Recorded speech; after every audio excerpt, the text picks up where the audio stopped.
My name is Sharon Martin. I am the makeup and hair designer on Jingle Jangle.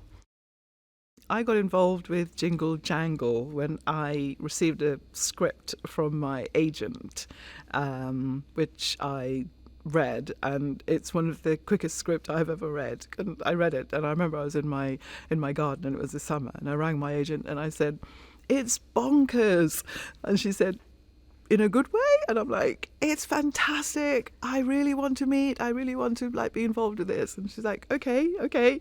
So we then, registered our interest, and then I met with David, and meeting him and listening to his ideas that he wanted to do with it. I mean, literally, it was a no-brainer. You were like, sign me up.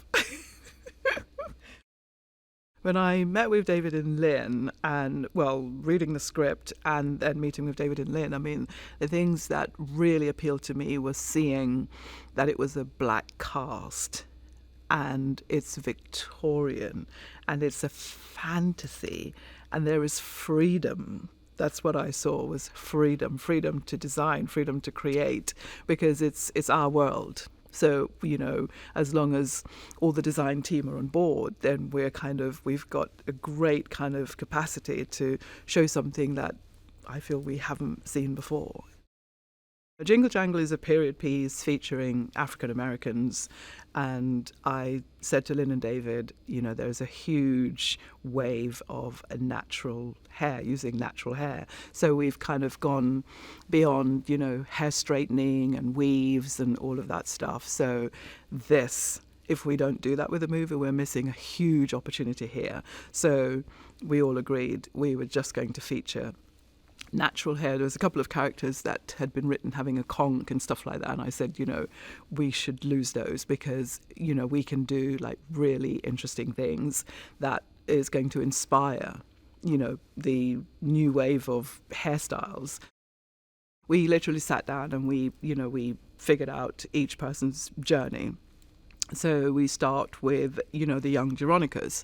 And the young Geronicus, he's full of life. He's a vibrant man. He's got hope. He has this, beautiful wife, Joanne. And Joanne is, she's the kind of grounding force. And they have their gorgeous daughter. So we decided, say, with Geronicus, he's a decent man.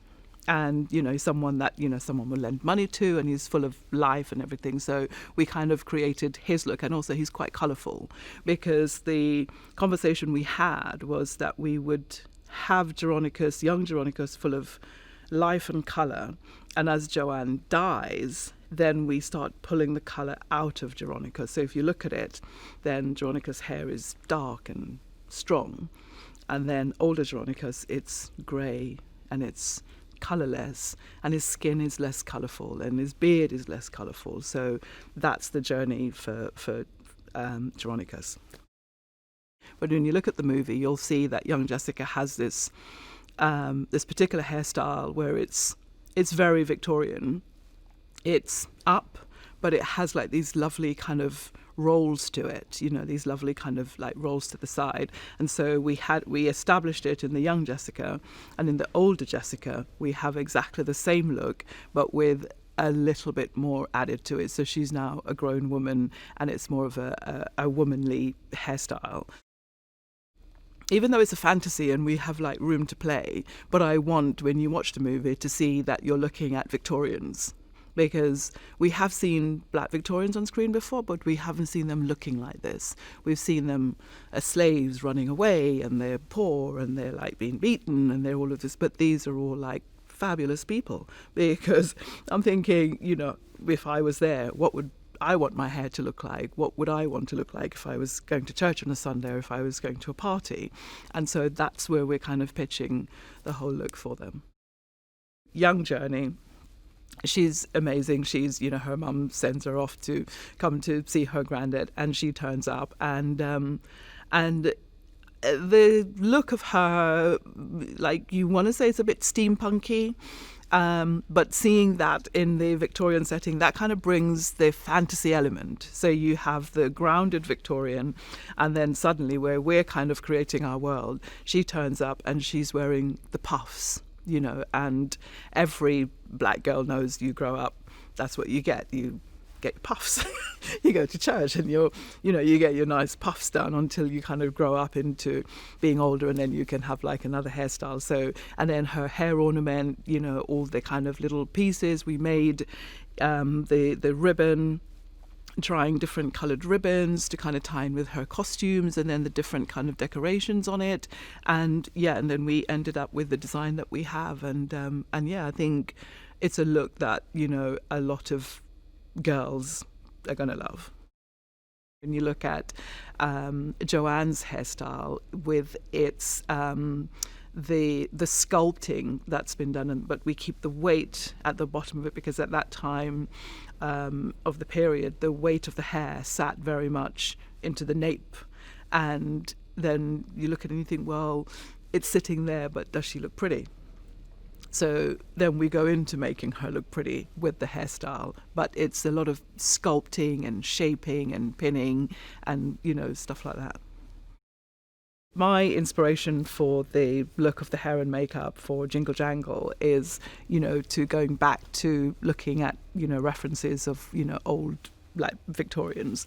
Wasn't as many black Victorians like readily found, but like Frederick Douglass, he was quite easily found, and he has amazing hair, but I think he's so easily recognizable that I didn't want to copy his look, but to use it as an inspiration. And Forrest who plays older Geronicus. He's basically a mix of a Frederick Douglass and this lovely contemporary man here, because we like the texture of his hair and his beard, but also the shape. We're borrowing from the shape of the Victorian Frederick Douglass. Miss Johnston in the film, she is, I'd say she's a very early feminist, and she wants the man, and she's going for it, and she's not subtle about it. So we decided, she is a lady that I kind of remember growing up as a child. You see these very kind of, solid women going to church, and they're very tidy and they're very neat, but everything is just perfect on them and they look beautiful. So we then went in, and then Michael has a hat for her, so we thought, she'd have like a, nice kind of rolls and texturing in the back, and the shape of it, like just, the lovely squaring off shape of it, like just fits into the period perfectly. And with the with her hat and her costume, I mean, I love her. What sets Jingle Jangle apart from other holiday films and other musicals is the mix, it's the mashup. I mean, you've never seen Victorian dresses cronking or twerking. And the dance routines in those costumes and the makeup and hair, as long as I've been doing movies, when I looked at it, it just makes me emotional. And I don't know if it's something that's so deep in my DNA that I have never seen this kind of representation on screen before that makes me emotional. I have to walk away because it's so special. And I think, we all love, watching Chitty Chitty Bang Bang at Christmas and, all the musicals. And, and I've just bought a digitally remastered version of Carmen Jones because I like a musical. But when I see this, I think that's the life that it will have. It's like that Carmen Jones movie, because to see all this look coming together, it's timeless, it's liberating and inspirational. I hope that's what people will get from it. It's 100% fun. There's no politics, there's no Brexit, there's no nothing. It's just a fun movie that, generations can enjoy. And, I don't have grandchildren. I hope I do have them. And I think that's probably the only movie that I've done that's going to live on, that my grandchildren will be watching this. Oh, my grandma did that, and I'll be proud.